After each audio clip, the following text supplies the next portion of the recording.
Hey everyone, I'm Maya at Melissa Maya Pottery, and I'm here with Clay King doing a little tutorial on using velvet underglazes by Amaco to decorate your pottery. So we're also going to have a little discount, either $5 or $10 off, and you can check that out on their page and on my page. But I'm going to get started doing some painting on my pottery, so check it out. So as we get started here, I'm just going to show you some of the underglazes and then I'll paint some. So these are the velvet underglazes. They come in bigger jars like this, and little ones, which is great for if you want to just try something out and then before you invest in a bigger jar. I think some of them come in really, really big gallon things, but I've never gotten one of those. So the thing that I really love about these velvet underglazes is that you can mix them to make exactly the color that you want. I mostly mix my underglazes. So then I have these little jars that I can mix and make exactly the color, the shade of green or whatever that I want. Intense yellow is absolutely one of my favorite colors. It is intense. I love intense yellow, and I liked it. It's a little bit pricier, but it really makes other colors pop. So I put it in this green.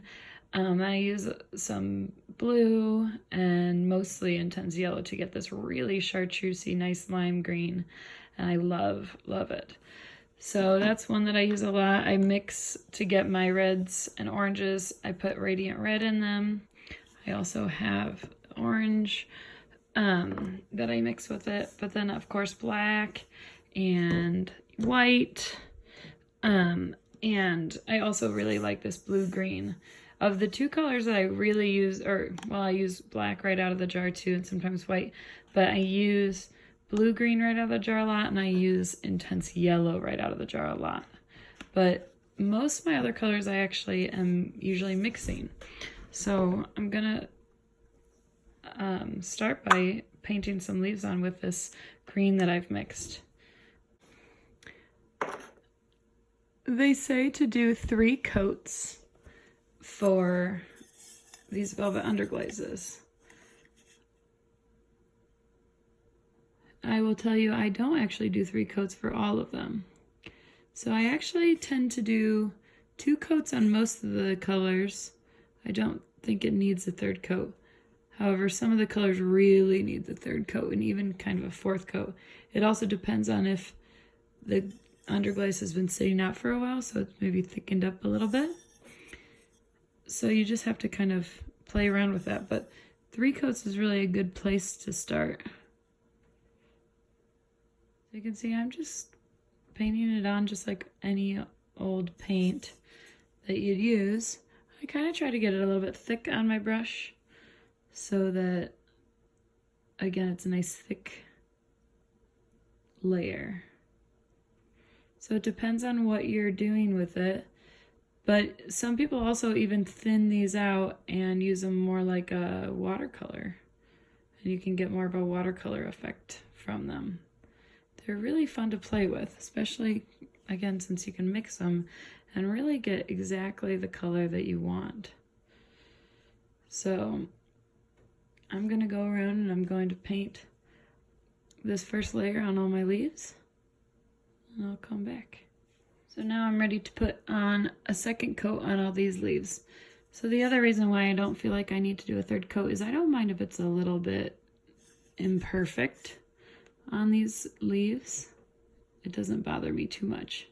Now when I'm painting the bodies of the birds, I really want those to be a little bit more good coverage, so I'll go over that in a minute.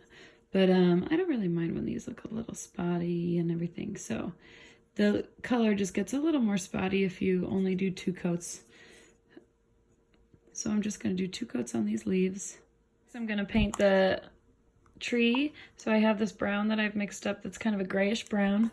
It is a mix between the jet black, white, and it's got a bit of this red brown in it, just a little.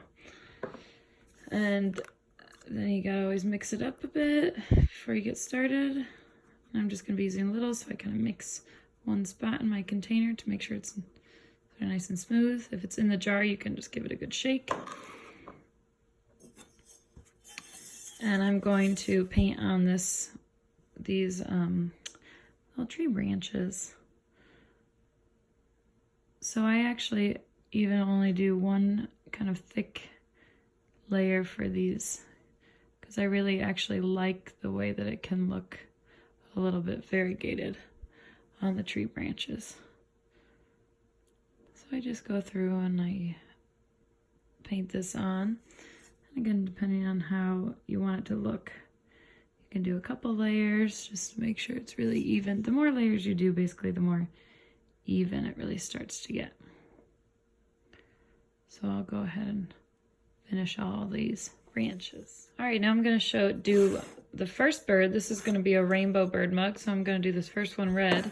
And this is a color of red that I use a lot in my work. So it turns out, after it's fired, to be kind of a, I heard you just used it, so it's all mixed up, but it's kind of a nice corally red. And the way that I make this is I mix a good amount of radiant red with some flame orange, which again is another one of my favorites. The flame orange is a nice bright orange, and a little bit of this intense yellow. So then I get this nice orangey-ish red. I call it bright coral, I think. I've never really thought of a name for it, but I like this color red. And this color really wants to have a couple coats. So I'm going to go ahead and paint this once. So you can see how that looks after one coat. It's kind of streaky. So I want to do at least 2 more coats.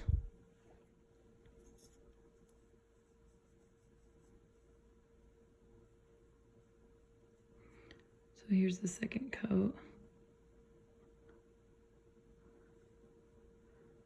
And you want to let it dry a little bit between each coat, so I'm going to let that dry for a second.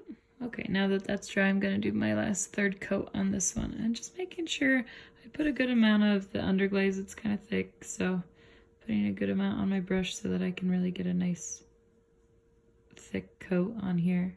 And then I'm going to paint the rest of these. I usually do the belly a little bit more of a light color. So I'm going to go ahead and paint these. So I'm just putting this last coat on the little indigo bird on the bottom here. So what I love about these Amaco Velvet Underglazes, first of all, is how easy they are to mix. The only color on here that isn't mixed is this intense yellow. I just love it so much, so I don't mix it. But then I add a little white for this part, and every other one of these is mixed with a couple different colors. And I just love it because you can mix and mix and find exactly the shade that you're looking for. So the other thing that I really love about these underglazes is that they're made to go either underneath glaze. And here's a little example of that. So this is a shiny glossy glaze over top of some of this velvet underglaze. But you can also leave it bare with no glaze, and they look great like that. And so that's what I do with most of my work. So here's an example of one of these rainbow bird mugs all finished. I leave the underglaze exposed, so I wax them so that when I dip them, the glaze doesn't stick there. So that's just the bare underglaze, and then I do a little light sanding on it so that it gives it just a little bit of a sheen. And I just love the way that they feel with the glazed parts and then the unglazed parts. It just feels so nice, and those colors are so perfect. So thank you for watching along. Be sure to check out Clay King, and they are going to have a discount code for $5 or $10 off, so be sure to check that out. Thanks for watching. Bye.